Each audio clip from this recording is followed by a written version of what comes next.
What actually inspired you to become an entrepreneur yourself? Would be able to so that you'd be able to control your own destiny and make your own decisions and know that you've made those decisions and hopefully you've made the right ones. So it's a little bit of pride and a little bit of joy. That came unexpectedly. The first challenge is going to be support from your friends and family, hopefully positive support. A lot of times you're going to get some negative support, and you're going to get criticism, constructive and non-constructive. And one of the first things you have to do is be able to weed out what the good advice and the bad advice is.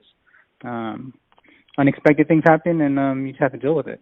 What went into some of the decision that you and your partner went into for choosing a Gerry's franchise? The food, and you have to believe in your product. And Gerry's was exactly the kind of food that we wanted to introduce to the United States, Los Angeles in particular. Number two was the vibe of the place. And, when you go to a place, it was our favorite place to hang out in Manila. So it was kind of like, talking to my brother and partner, it was the kind of place that we just love to hang out in, great food, great atmosphere. And we kind of just wanted to bring that aspect of the Philippines here to Los Angeles, in the Cerritos area in particular. Not too much more to it except for the experience that we had there was so great that it just made us want to have everything about Gerry's here in America.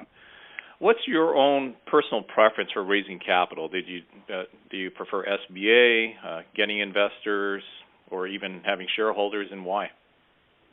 Well, it's going to differ with each business you're going to run. With my dental practice, I did a small business loan without any capital at all, and I was able to get that funded because, dental offices versus restaurants, the success rate is a lot higher.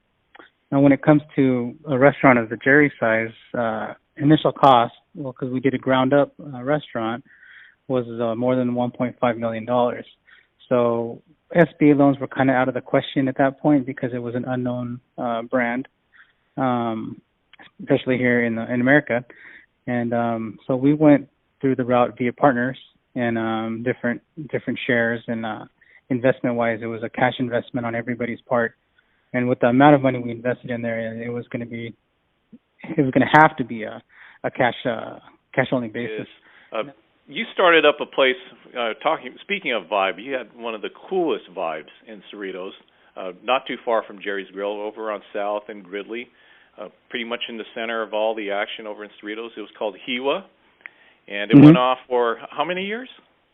3 years. 3 years, okay. And then I know Neil on the phone was host to several events over there. But then many nights over there. I was just curious.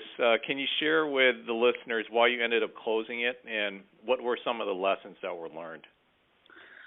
Well, anytime you close a restaurant, it's always going to have to do with finances, and if you're not making money, you're spending a lot of time working that business. After 3 years, you should be able to sit down and look at your books and say, okay, is it worth the time? Is it worth the investment? After the 3 years, with the amount of rent and everything going up, it was just not feasible anymore to maintain the restaurant. So we decided to close it. It was just a little bit too much time and a little bit too much energy for a small return. So even though it was a nice dream, it was a great atmosphere for everyone. I loved it, enjoyed it. There's a point where you have to just decide, hey, it's not a great investment. Get out before it starts to lose money for you. Oh, got you. And thanks for sharing with us. And Ray Mangune, ladies and gentlemen, co-owner of Gerry's Grill, he'll be sharing his experiences with you at the round tables over at our Secrets to Success. It's our 11th annual, being held at the Delta Marriott. Go to FACCOC.org. And President Neil, go ahead and take us home.